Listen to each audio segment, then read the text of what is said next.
ഒരിടവക എന്ന് പറയുന്നത് വിശ്വാസ സമൂഹമാണ്. ദൈവം വിളിച്ച് വേർതിരിച്ചതായുള്ളൊരു സമൂഹമാണ്. എന്തിനാണ് വിളിച്ച് വേർതിരിച്ചത്? ദൈവം വിളിച്ച് വേർതിരിച്ചത് തന്നെ സ്വന്തം ജനമായിട്ട് തീരുവാൻ, ഈ ലോകത്തെ പൗരോഹിത്യ ശുശ്രൂഷ അനുഷ്ഠിക്കുവാൻ, അതേ അവസരത്തിൽ തന്നെ ദൈവരാജ്യത്തിൻ്റെ വളർച്ചയിലും കെട്ടുണ്ടയിലും അർത്ഥവത്തായിട്ട് പങ്കുകൊള്ളുവാൻ, ഈ ഒരു ആഗ്രഹത്തോടു കൂടിയാണ് ദൈവം തമ്പുരാൻ നമ്മെ വിളിച്ച് വേർതിരിച്ചിരിക്കുന്നത്. നമ്മളുടെ ജീവിതത്തിൽ എപ്പോഴും ഓർത്തിരിക്കേണ്ടതായുള്ള കാര്യങ്ങളാണ് ദൈവം നമ്മെ വിളിച്ച് വേർതിരിച്ചിരിക്കുന്നു എന്നത്. എല്ലാ വിശുദ്ധ കുർബാന ശുശ്രൂഷയുടെ അവസാനം വിശുദ്ധ സ്ലീബായാൽ രക്ഷിക്കപ്പെട്ടവരും വിശുദ്ധ മാമോദീസായിൽ മുദ്രയിടപ്പെട്ടവരുമായുള്ളവർ എന്ന് പറഞ്ഞുകൊണ്ടാണ് സമാധാനത്താലെ പോകുവാനായിട്ട് എല്ലാവരോടും പറയുന്നത്. അപ്രകാരം കർത്താവിനാൽ മുദ്രയിടപ്പെട്ടതായുള്ള നാം ഓരോരുത്തരും കർത്താവിൻ്റേതാണ് എന്ന് നമ്മെ ഓർമ്മപ്പെടുത്തുന്നതായുള്ള അവസരമാണ്. വിശുദ്ധ മാമോദീസായിൽ മുദ്രയിടപ്പെട്ടതായുള്ള ആളുകൾ എന്ന് പറയുമ്പോൾ ത്രിയേക ദൈവത്തിൻ്റെ നാമത്തിൽ, പിതാവിൻ്റെയും പുത്രൻ്റെയും പരിശുദ്ധരുടെ നാമത്തിൽ കർത്താവിൻ്റെ വകയായിട്ട് ഈ ലോകത്തിൽ ജീവിപ്പാൻ തക്കവണ്ണം നമ്മെ വിളിച്ച് വേർതിരിച്ച് നിയോഗിച്ചിരിക്കുന്നു എന്നതിനെ മനസ്സിലാക്കുവാൻ തക്കവണ്ണം ഇടയാവേണ്ടത്. അങ്ങനെ കർത്താവിൻ്റെ വിളി കേട്ടതായുള്ള ഓരോരുത്തരും കർത്താവിനെ ജീവിതത്തെ മുഴുവനായ ദൈവകരങ്ങൾ സമർപ്പിച്ചതായുള്ള ഓരോരുത്തരുമാണ് ഇന്ന് ഇടവേണ്ട അംഗങ്ങളായിട്ടുള്ള എല്ലാവരും തന്നെ എന്നത് ഞാൻ ആദ്യം തന്നെ ഓർമ്മിപ്പിക്കട്ടെ. എന്തിനാണ് നമുക്കൊരു ഇടവക പള്ളി ഒരുമിച്ച് കൂടി വന്ന് ആരാധിക്കുവാൻ തക്കവണ്ണം നമുക്കൊരു സ്ഥലമുണ്ടാകണം എന്ന് നാം ആഗ്രഹിച്ചു, സഭയെ അറിയിച്ചു. സഭ നൽകിയതായിട്ടുള്ള ഈ സ്ഥലത്ത് അപ്രകാരം ഒരു നല്ല ദേവാലയം പണിയുവാൻ തക്കവണ്ണം നമുക്ക് ഇടയായിട്ട് തീരുകയും ചെയ്തു. ദൈവം നമ്മെ ദൈവജനമായിട്ട് വേർതിരിച്ചതായിട്ടുള്ള അവസരമാണ്. അങ്ങനെ ദൈവത്തിൻ്റെ ജനത്തിന് ദൈവസ്ഥാനത്ത് അനുഭവിപ്പാൻ തക്കവണ്ണം ദേവാലയത്തിൽ ചേർന്ന് വരുന്നതായുള്ള പതിവാണ് നമുക്കെല്ലാവർക്കും തന്നെ ഉള്ളത്. ഇവിടെ ദൈവത്തിൻ്റെ സ്ഥാനമുണ്ട്, ദൈവം ഇവിടെ സന്നിഹിതനായിരിക്കുന്നു എന്ന് മനസ്സിലാക്കുന്നതായിട്ടുള്ള അവസരം. വിശുദ്ധ കുർബാന ശുശ്രൂഷയിലൂടെ 12 വയസ്സിന് മുകളിലുള്ള എല്ലാവർക്കും തന്നെ കുർബാന കൈക്കൊള്ളുവാനായിട്ടുള്ള സ്വാതന്ത്ര്യമുണ്ടല്ലോ. അങ്ങനെ വിശുദ്ധ കുർബാന ശുശ്രൂഷയിലൂടെ കർത്താവുമായുള്ള സംസർഗം അനുഭവിക്കുന്നതായിട്ടുള്ള ദൈവത്തിൻ്റെ ജനമാണ് നാം ഓരോരുത്തരും. Communal relationship with the lord and master of the local parish communal റിലേഷൻഷിപ്പാണ്. കർത്താവുമായുള്ള സംസർഗം. കർത്താവ് പറഞ്ഞു, എന്നിൽ വസിപ്പീൻ, ഞാൻ നിങ്ങളിലും വസിക്കും. കൊമ്പിനെ മുന്തിരിയുള്ളിൽ വസിച്ചില്ലാതെ ഫലം കായ്ക്കുവാൻ കഴിയുകയില്ല എന്നത് കർത്താവ് നമ്മെ പഠിപ്പിച്ചിട്ടുണ്ട്. കായ്ക്കാത്ത കൊമ്പൊക്കെയും വെട്ടി ദൂരെ കളയുന്നതായിട്ടുള്ള കർത്താവാണ് നമ്മെ തന്നോട് കൂട്ടിച്ചേർത്തിരിക്കുന്നത്. ആ കർത്താവിനോട് ചേർന്ന് ജീവിപ്പാൻ കൊണ്ട് നമ്മെ വിളിച്ച് വേർതിരിച്ചിരിക്കുന്നത് ദിനംതോറും ഓർക്കുകയും കർത്താവ് എന്നിലും ഞാൻ കർത്താവിലും എന്നുള്ള ആത്മബന്ധത്തിൽ ഈ ലോകത്തിൽ ജീവിപ്പാൻ തക്കവണ്ണം ഇടയായിട്ട് തീരുകയുമാണ് നാം ഓരോരുത്തരും ചെയ്യുന്നത്. വിശുദ്ധ കുർബാന ശുശ്രൂഷയ്ക്കായി വളരെയധികം ആളുകൾ വന്ന് ചേരുന്നു എന്നത് തീർച്ചയായിട്ടും പ്രോത്സാഹജനകമായിട്ടുള്ള ഒന്നാണ്. കാലം ചെയ്ത യോഹന്നാൻ മാർത്തോമാ തിരുമേനിയുടെ കാലഘട്ടത്തിലൊക്കെ വളരെ കുറച്ച് ആളുകൾ മാത്രമേ കുർബാന കൊള്ളുകയുള്ളായിരുന്നുള്ളൂ. എന്നാൽ തിരുമേനി മുതലുള്ള അവസരങ്ങളിൽ എല്ലാവരും വിശുദ്ധ കുർബാന ക്രമമായിട്ട് വന്ന് കൈക്കൊള്ളുവാൻ തക്കവണ്ണം ഒരുങ്ങി വരണം എന്നത് പറയുന്നതായിട്ടുള്ള രീതിയുണ്ടായി. അതിൻ്റെ ഫലമായിട്ടാണ് വളരെയധികം ആളുകൾ ഇപ്പോൾ വിശുദ്ധ കുർബാന ശുശ്രൂഷയ്ക്കായിട്ട് ദേവാലയത്തിൽ വരികയും കർത്താവുമായുള്ള സംസർഗം അനുഭവിപ്പാൻ തക്കവണ്ണം ഇടയായിട്ട് തീരുകയും ചെയ്യുന്നത്. എന്നാൽ അതിൽ തന്നെ ഒരന്തമല്ല ഒരു ഇടവക ജീവിതം എന്ന് പറയുന്നത്. അതിന് മറുവശമുണ്ട്. അതിൻ്റെ മറുവശം എന്താണെന്ന് ചോദിച്ചാൽ നമ്മളൊരു കമ്മ്യൂണിറ്റി ആയിട്ടാണ് ചേർന്ന് വരുന്നത്. കമ്മ്യൂണിറ്റി എന്ന് പറയുമ്പോൾ അന്യോന്യം ബന്ധപ്പെട്ടതായുള്ള ആളുകളാണ്. എനിക്ക് തന്നെ ഈ ലോകത്തിൽ ജീവിക്കുന്നതിനായിട്ട് സാധിക്കുകയില്ല എന്ന് തിരിച്ചറിയുന്നതായുള്ള അവസരമാണ്. No one is an island. എന്നാൽ പലപ്പോഴും നമ്മളുടെ ജീവിതത്തിൽ, അനുദിന ജീവിതത്തിൽ നാം വളരെ ഐസൊലേറ്റഡായി ജീവിക്കുന്നതിനായിട്ട് ശ്രമിക്കുന്നതായ വ്യക്തികൾ കൂടിയാണ്. ഇത് രണ്ടും നമ്മളുടെ ജീവിതത്തിൽ പാടില്ല. മറ്റാരും എൻ്റെ ജീവിതത്തിലേക്ക് പ്രവേശിക്കരുത് എന്ന് പറഞ്ഞ് ഒരു പ്രതിരോധ മതിൽ തന്നെ പണിയുന്നതായുള്ള രീതി, ഞാൻ ആരുടെയും ഒരു കാര്യത്തിലും പ്രവേശിക്കുകയില്ല എന്ന് പറയുന്നതായിട്ടുള്ള, ഇൻസുലേറ്റ് ചെയ്യുന്നതായിട്ടുള്ള അവസരങ്ങൾ, ഇങ്ങനെയുള്ളതായുള്ള സാഹചര്യത്തിൽ നിന്നൊക്കെ നമ്മൾ വിടുവിക്കുന്നതായുള്ള കർത്താവാണ് ബന്ധപ്പെടുവാൻ്റെ കോണം, കൂട്ടായ്മ അനുഭവിപ്പാൻ്റെ കോണം നമ്മെ വിളിച്ച് വേർതിരിച്ചിരിക്കുന്നത്. ഇന്ന് അച്ഛന് രാവിലത്തെ ശുശ്രൂഷയ്ക്ക് ശേഷം പരസ്യം ചെയ്തതായിട്ടുള്ള അവസരത്തിൽ എല്ലാവരും തന്നെ കുട്ടികളടക്കം ഇവിടെ ഉണ്ടായിരിക്കണം എന്നത് അച്ഛൻ പറഞ്ഞത് ഞാൻ കേൾക്കുകയുണ്ടായി. കുട്ടികളുടെ ഇവിടെയുണ്ട്, സ്ത്രീകളുടെ ഇവിടെയുണ്ട്. എന്നാൽ പുരുഷന്മാരിൽ കുറച്ച് ആളുകളെ കാണാനായിട്ടില്ല. എവിടെ പോയെന്ന് എനിക്കറിയാനായിട്ട് പാടില്ല, എന്തിനു പോയെന്ന് എനിക്കറിയാനായിട്ട് പാടില്ല. എന്നാൽ അങ്ങനെയല്ല നമ്മൾ ഉണ്ടാവേണ്ടത്. നമ്മുടെ വരുന്നത് കുർബാന കൊള്ളാനായിട്ട് മാത്രമല്ല, ആരാധിക്കാനായിട്ട് മാത്രമല്ല, അന്യോന്യമുള്ള കൂട്ടായ്മ അനുഭവിക്കാനായിട്ട് സാധിക്കണം. അന്യോന്യം അറിയുന്നതിനായിട്ട്, സംസാരിക്കുന്നതിനായിട്ട്, കുശലപ്രശ്നം ചെയ്യുന്നതിനായിട്ടൊക്കെ ഇടയായിട്ട് തീരേണ്ടതായിട്ടുള്ള ആവശ്യകതയുണ്ട്. അതുകൊണ്ടൊരു ഇൻ്റർ റിലേഷൻഷിപ്പ് ഉണ്ടാകുന്ന ഒരു സാഹചര്യമായിരിക്കണം ഒരു ഇടവക കൂട്ടായ്മ എന്ന് പറയുന്നത്. അതുകൊണ്ട് തന്നെയാണ് നമ്മളെ പ്രാർത്ഥനാ കൂട്ടങ്ങളായിട്ട് തിരിച്ചിരിക്കുന്നത്. അതിൻ്റെ അർത്ഥം ഒരു ചെറിയ ഏരിയയിലുള്ള ആളുകൾ അന്യോന്യം അറിയുന്നവരായി, അന്യോന്യം സഹായിക്കുന്നവരായി, അന്യോന്യം ഒരുമിച്ച് നിൽക്കുന്നവരായി എല്ലാം തീരുവാൻ്റെ കോണ ഇടയായിട്ട് തീരണം എന്നുള്ളതാണ്. കാറ്റും കോളും ഉള്ളതായിട്ടുള്ള സാഹചര്യത്തിൽ, ജീവിതത്തെ ആഞ്ഞ് ഉലയ്ക്കുന്നതായുള്ള സാഹചര്യത്തിൽ വീണു പോകാതിരിപ്പാൻ്റെ കോണം നമുക്ക് സാധ്യമായിട്ട് തീരുന്നത് ഈ കൂട്ടായ്മയുടെ ബലമാണ്. നമ്മളുടെ എല്ലാ ജീവിത സാഹചര്യങ്ങളിലും അന്യോന്യം ക്ഷണിക്കുകയും അന്യോന്യം വരികയും ഒരു കൂട്ടായ്മയായിട്ട് നിൽക്കുകയും ചെയ്യുന്നതായുള്ള സാഹചര്യമാണ് നമുക്കുണ്ടായിരുന്നത്. എന്ന് പറഞ്ഞാൽ ഒരു മാമോദിസ ഉണ്ടെങ്കിൽ എല്ലാവരെയും അറിയിക്കും, എല്ലാവരും വരും. ഒരു മരണമുണ്ടെങ്കിൽ എല്ലാവരും അറിയും, എല്ലാവരും വരും. ഒരു വിവാഹം ഉണ്ടെങ്കിൽ എല്ലാവരും അറിയും, എല്ലാവരും വരും. ഒരു ഗൃഹപ്രവേശനം ഉണ്ടെങ്കിൽ അതറിയും, അതിനായിട്ട് എല്ലാവരും വരും. ഇതെല്ലാം ഞാൻ ചെയ്തുകൊണ്ടിരിക്കുന്നത് മറ്റുള്ളവർക്ക് വേണ്ടിയാണ്ട് ചെയ്യുന്ന ഒരു രീതിയിലല്ല, പിന്നെയോ നമ്മളുടെ നിലനിൽപ്പ് തന്നെ ഈ കൂട്ടായ്മയിലാണ് എന്ന് മനസ്സിലാക്കുന്നതിന് വേണ്ടിയിട്ടാണ്. അന്യോന്യം അറിഞ്ഞും സ്നേഹിച്ചും മനസ്സിലാക്കിയും പരസ്പര ധാരണയോടുകൂടി ജീവിക്കുക എന്നത് ഒരുമിച്ചുള്ള ജീവിതത്തിന് ഏറ്റവും ആവശ്യമായിട്ടുള്ള ഒന്നാകുന്നു. അത് നമ്മളുടെ ജീവിതത്തിൻ്റെ ഭാഗമായി തീരുവാൻ്റെ കൊണ്ട് എപ്പോഴും നമ്മളെ പരിശ്രമിക്കേണ്ടതായിട്ടുള്ള വസ്തുതയാണ്. ഒരു ഇടവക കൂട്ടായ്മയിൽ നമ്മൾ അറിഞ്ഞിട്ടില്ലാത്തതായിട്ടുള്ള ആളുകളുണ്ടാവരുത്. ഞാൻ എൻ്റെ ഇടവകയൊക്കെ സന്ദർശിക്കുന്ന അവസരത്തിൽ ഇടവകയിലെ ചുമതലക്കാരെ പരിചയപ്പെടുന്നതായിട്ടുള്ളൊരു രീതിയുണ്ട്. അങ്ങനെ പരിചയപ്പെടുന്ന അവസരത്തിൽ ഇടവക വൈസ് പ്രസിഡന്റിനോട് ഞാൻ ചോദിക്കും, ഈ ഇടയിലുള്ള എല്ലാ ഭവനങ്ങളിലും പോയിട്ടുണ്ടോ? അറിയാമോ എന്നുള്ള ഞാൻ ചോദിക്കും, പോയിട്ടുണ്ടോ? ഒരു ഇടവയുടെ വൈസ് പ്രസിഡൻ്റ് ആയിരിക്കുക എന്ന് പറയുന്നത് ഇടവയെ പ്രതിനിധീകരിക്കുന്നതായുള്ള ഒരാളാണ്. വീടുകളിൽ പോകുന്നതിനായിട്ടും അവരെ പരിചയപ്പെടുന്നതിനായിട്ടും അവരുടെ ആവശ്യങ്ങളെ മനസ്സിലാക്കുന്നതിനായിട്ടും എല്ലാം സാധ്യമായിട്ട് തീരുന്നതായുള്ളൊരു അനുഭവമായിരിക്കണം.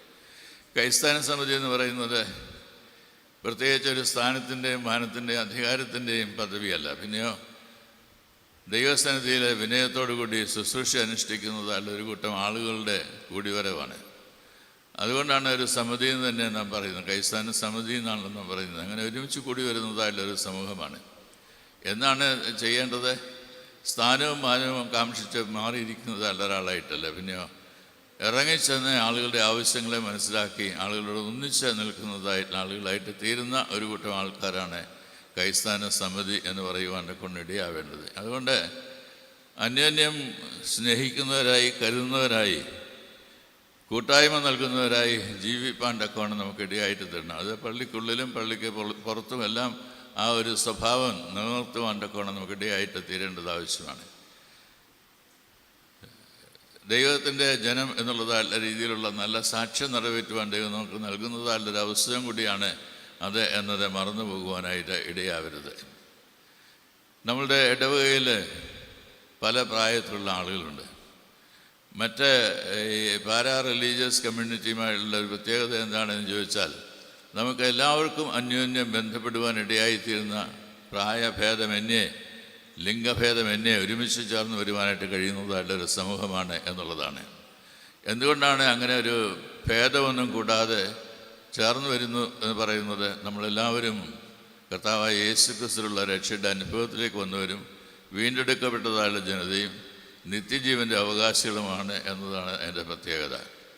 അതുകൊണ്ട് ദൈവരാജ്യത്തിൻ്റെ അംശങ്ങളായിട്ട് തീരേണ്ടതായുള്ള നാം ഓരോരുത്തരും ഈ ലോകത്തിലായിരിക്കുമ്പോൾ തന്നെ ദൈവരാജ്യത്തിൻ്റെ മൂല്യങ്ങളെ ഉൾക്കൊണ്ടുകൊണ്ട് ദൈവരാജ്യത്തിൻ്റെ വക്താക്കളായി ജീവിപ്പാൻ തക്കവണ്ണം നമുക്ക് സാധ്യമായിട്ട് തീരുക എന്നതത്രേ ഏറെ ആവശ്യമായിരിക്കുന്നത്. നമ്മളുടെ ഇടവേല പ്രകാരം പ്രായഭേദമന്യേ എല്ലാവരും ഉണ്ട് എന്ന് പറയുന്ന അവസരത്തിൽ ഒന്നാമത്തെ നമ്മുടെ മനസ്സിൽ കടന്നു വരേണ്ടതായിട്ടുള്ള ചിന്തയാണ് നമ്മുടെ കുഞ്ഞുങ്ങൾ. ഇവിടെ മുമ്പിൽ കുഞ്ഞുങ്ങൾ വന്നിരിക്കുന്നു എന്നതിൽ എനിക്ക് സന്തോഷമുണ്ട്. ഈ കുഞ്ഞുങ്ങളെല്ലാം ഒരു 10 വർഷം കഴിയുമ്പോൾ, ഒരു 15 വർഷം കഴിയുമ്പോൾ ഇടവയുടെ ചുമതലകളിലേക്ക് പ്രവേശിക്കേണ്ടതായ ആളുകളാണ്. എന്ന് പറഞ്ഞാൽ ഈ ഇടവയുടെ സ്വന്തമാണ്. ഈ ഇടവയെ അറിയുകയും സ്നേഹിക്കുകയും ഇടവയിൽ വളർന്നു വരികയും ചെയ്യുന്നതായിട്ടുള്ള അനുഭവം നമ്മുടെ കുഞ്ഞുങ്ങൾക്ക് ഉണ്ടാകുവാനൊക്കെ ഇടയായിട്ട് തീരണം. എൻ്റെ മുമ്പിലിരിക്കുന്നതായിട്ടുള്ള കുഞ്ഞുങ്ങൾ മാത്രമല്ല ഈ ഇടവയിലുള്ളത് എന്ന് എനിക്കറിയാം. അതുകൊണ്ട് മാതാപിതാക്കളോട് എനിക്ക് പറയാനായിട്ടുള്ളത്, മാതാപിതാക്കൾ കുഞ്ഞുങ്ങളെ വീട്ടിൽ ഉറക്കി കിടത്തിയിട്ട് വരിക എന്നുള്ളതല്ല, കുഞ്ഞുങ്ങളെയും കൊണ്ട് ദേവാലയത്തിൽ വരുന്നതിനായിട്ട് സാധിക്കണം. ഒരുമിച്ചുള്ള കുടുംബ പ്രാർത്ഥനയിൽ കുഞ്ഞുങ്ങൾക്കും സ്ഥാനമുണ്ട്. എല്ലാവരും ഒരുമിച്ച് ചേർന്ന് വരുന്നതായുള്ളൊരു ആരാധനാ സമൂഹമായിട്ടാണ് ആരാധനാ സമൂഹത്തെയും കാണപ്പെടേണ്ടത്. അതുകൊണ്ട് കുഞ്ഞുങ്ങളെ പള്ളിയിലാക്കിയിട്ട് അല്ലെങ്കിൽ സൺഡേ സ്കൂളിൽ അയച്ചിട്ട് വരിക എന്നുള്ളതല്ല, എല്ലാവരും കൂടെ ചേർന്ന് വന്ന് ആരാധിക്കുന്നതായിട്ടുള്ള ആളുകളായിരിക്കണം. സൺഡേ സ്കൂൾ അധ്യാപകർ എന്ന് പറയുന്നതും ഇവിടെ ആരാധനയിൽ സംബന്ധിക്കുന്നതായിട്ടുള്ള ആളുകളായിരിക്കണം. സൺഡേ സ്കൂൾ അധ്യാപകർ എന്ന് പറഞ്ഞതിന് ശേഷം മാറി നിൽക്കേണ്ടതായിട്ടുള്ള ആളുകളില്ല. പിന്നെ അവർ ഒരുമിച്ച് ചേർന്ന് വന്ന് ദൈവത്തെ ആരാധിക്കുന്നതായിട്ടുള്ള ആളുകളായിട്ട് തീരണം. നമ്മളുടെ ഇന്നുള്ള cross section of the people കമ്മ്യൂണിറ്റിയിൽ പിന്നീട് കൂടുതൽ ആൾക്കാരെ കാണാനായിട്ട് കഴിയുന്നത് വയോജനങ്ങളായിട്ടുള്ള ആളുകളാണ്. പ്രായമേറുന്നതായിട്ടുള്ള ആളുകൾക്ക് ഓരോരോ അവസരത്തിൽ ആവശ്യമായിട്ടുള്ളത് എന്തെന്ന് നോക്കിക്കണ്ട് അവർക്ക് വേണ്ട സഹായങ്ങൾ ചെയ്തു കൊടുക്കുവാൻ്റെ കോണം ഇടവക താല്പര്യപ്പെടേണ്ടത് ആവശ്യമാണ്. അതുകൊണ്ട് യുവജനങ്ങളാണെങ്കിലും പ്രായമുള്ളതായിട്ടുള്ള വിവാഹിതരായിട്ടുള്ള ആളുകളാണ്, യങ് കപ്പിളാണെങ്കിൽ തന്നെയും ഒരു പ്രായമുള്ള ആളെ പള്ളിയിലേക്ക് കയറി വരുന്നതായുള്ള അവസ്ഥയിൽ കയറ്റി കൊണ്ടുവരുവാനായിട്ടും ഇരിക്കേണ്ടടുത്ത് കൊണ്ടുപോയി ഇരുത്തുന്നതിനായിട്ടും ആരാധനയിൽ അവർക്ക് മുഖ്യമായിട്ടുള്ള സ്ഥാനം നൽകി എന്നത് മനസ്സിലാക്കുന്നതിനായിട്ടൊക്കെ ഇടയായിട്ട് തീരണം. കുറേയൊക്കെ കഴിയുന്നതായുള്ള അവസരത്തിൽ പ്രായമുള്ള ആളുകൾക്ക് പിന്നെ തന്നെ നടക്കുന്നതിന് പ്രയാസമായിട്ട് വരും. അതുകൊണ്ട് മുമ്പോട്ട് വന്ന് മുട്ടുകുത്തുന്നതിനായിട്ടോ വിശുദ്ധ കുർബാന കൈക്കൊള്ളുന്നതിനായിട്ട് സാധിച്ചു എന്ന് വരികയില്ല. അവർക്ക് ഇരിക്കുന്നതായുള്ള ഇരിപ്പിടത്തിൽ കൊടുക്കുവാൻ്റെ കോണമുള്ള ക്രമീകരണം നമുക്ക് ചെയ്യാനായിട്ടിടയാണ്. മുമ്പിൽ വന്ന് ഇരിക്കുവാൻ്റെ കോണം, ഇരുത്തുവാൻ്റെ കോണമൊക്കെ നമ്മൾ സഹകരിക്കേണ്ടത് ആവശ്യമാണ്. അതേ അവസരത്തിൽ തന്നെ ചേർന്ന് വരുന്നതായിട്ടുള്ള ആളുകൾക്ക് അധികം നേരം ഒരുമിച്ച് ഇരിക്കുന്നതിനായിട്ട് സാധിക്കത്തില്ല. അതുകൊണ്ട് ഇരിക്കുന്നതിനായിട്ട് എഴുന്നേൽക്കുന്നതിനായിട്ടുള്ള സമയങ്ങളൊക്കെ എപ്പോഴൊക്കെയാണ് എന്നത് മനസ്സിലാക്കി അതിനനുസരിച്ചുള്ള ക്രമീകരണം ചെയ്യുന്നതിനായിട്ടും ദീർഘമായുള്ളൊരു ശുശ്രൂഷയ്ക്കായിട്ടല്ല, പിന്നെ ഹ്രസ്വമായുള്ള ശുശ്രൂഷയ്ക്കായിട്ട് ഒരുങ്ങുന്നതായിട്ടുള്ള ഒരു സാഹചര്യമായി ഈ ആധുനിക കാലത്ത് നാം ആയിത്തീരേണ്ടത് ആവശ്യമാണ്. പണ്ട് കാലങ്ങളിലൊക്കെ ആണെങ്കിൽ 3 മണിക്കൂറുകളാണ് ആരാധനയ്ക്ക് വേണ്ടി വേർതിരിച്ചു കൊണ്ടിരുന്നത്. അന്ന് കർഷകരായിരുന്നു, അങ്ങനെ വരുന്നതിനും സമയം ഇരിക്കുന്നതിനുമൊക്കെ സമയമൊക്കെ ഉണ്ടായിരുന്നു. എന്നാൽ ഇന്നങ്ങനെയല്ല. ഇന്ന് വളരെ തിരക്കേറിയതായിട്ടുള്ള ജീവിതത്തിലാണ് എല്ലാവരും, പുരുഷന്മാരാണെങ്കിലും സ്ത്രീകളാണെങ്കിലും ഇന്ന് ജീവിതത്തെ നയിച്ചുകൊണ്ടിരിക്കുന്നത്. അതുകൊണ്ട് സമയം എന്ന് പറയുന്നത് വളരെ ഇമ്പോർട്ടൻ്റാണ്. അതുകൊണ്ട് സമയം ഹ്രസ്വമായിട്ടുള്ള ആരാധനയ്ക്കായിട്ട് എടുക്കുന്ന ഒരു രീതിയിൽ മുന്നോട്ട് പോകുവാൻ്റെ കൊണ്ട് നമുക്ക് സാധ്യമായിട്ട് തീരേണ്ടത് ആവശ്യമാണ്. നമ്മളുടെ വയോജനങ്ങൾ അവർക്ക് ചിലപ്പോൾ നടക്കുന്നതിനായിട്ട് പ്രയാസം വരും. അവരെ നടത്തിക്കൊണ്ട് വരിക, അവരെ വീൽ ചെയറാണെങ്കിൽ വീൽ ചെയർ കൊണ്ടുവരിക, അവർക്ക് പോയി കിടക്കേണ്ടതായിട്ടുള്ള ആവശ്യകതയുണ്ടെങ്കിൽ കിടക്കുവാനായിട്ട് സൗകര്യം ഉണ്ടാക്കി കൊടുക്കുക. ഇതെല്ലാം ഈ കാലഘട്ടത്തിൽ ഇടവക ചെയ്തുകൊണ്ടിരിക്കുന്നതായുള്ള ശുശ്രൂഷ രംഗങ്ങളാണ് എന്നത് ഞാൻ ഓർമ്മിപ്പിക്കട്ടെ. ആരും ഇനിയും വയസ്സരാകുകയില്ല എന്നൊന്നും പറഞ്ഞുകൊണ്ടിരിക്കേണ്ടതായുള്ള ആവശ്യം, എല്ലാവരും വയസ്സരാകും. അങ്ങനെ വയസ്സ് എന്ന ഓരോരോ രംഗങ്ങൾ കൊണ്ട് മാത്രമേ നമുക്കെല്ലാം കടന്നു പോകുന്നതിനായിട്ട് സാധിക്കുകയുള്ളൂ. മരിക്കുന്നതായുള്ള അവസരം മരിച്ചു എന്ന് പറയുന്നത് മാത്രമല്ല ആവശ്യം, മരിക്കുന്നതിന് മുമ്പേ തന്നെ നൽകേണ്ടതായുള്ള സ്നേഹവും കരുതലും ഒക്കെ നൽകി കൊടുക്കുവാനായിട്ട് നമുക്കിടയായിട്ട് തീരേണ്ടത് ആവശ്യമാണ്. എൻ്റെ ആവശ്യങ്ങളെ മനസ്സിലാക്കി സഹായിക്കുന്ന വ്യക്തികളായിട്ട് ഇടവയിൽ ജീവിപ്പാൻ തക്കവണ്ണം ഈ കാലഘട്ടത്തിൽ നമുക്കിടയായിട്ട് തീരണം എന്നത് ഈ അവസരം ഞാൻ ഓർമ്മിപ്പിക്കുകയാണ്. ഈ ലോകത്തിൽ ദൈവം നമ്മെ ആക്കിയിരിക്കുന്നത് നമ്മുടെ താലന്തുകളൊക്കെ വിനിയോഗിക്കുവാനായിട്ടാണ്. താലന്തുകളെ വികസിപ്പിച്ചെടുക്കുന്നതിനായിട്ടും അതേ അവസരത്തിൽ തന്നെ ആ എടുക്കുന്നതായുള്ള താലന്തുകളുടെ അവർക്ക് പ്രയോജനകരമായുള്ള ശുശ്രൂഷ ചെയ്യുവാനായിട്ടൊക്കെയുള്ള ഇടം നൽകിക്കൊടുക്കുക എന്നത് ഇടവയുടെ ദൗത്യമാണ്. അത് ഈ കാലഘട്ടത്തിൽ സാധ്യമായിട്ട് തീരുന്നുണ്ടോ എന്നത് നാം ചോദിക്കണം.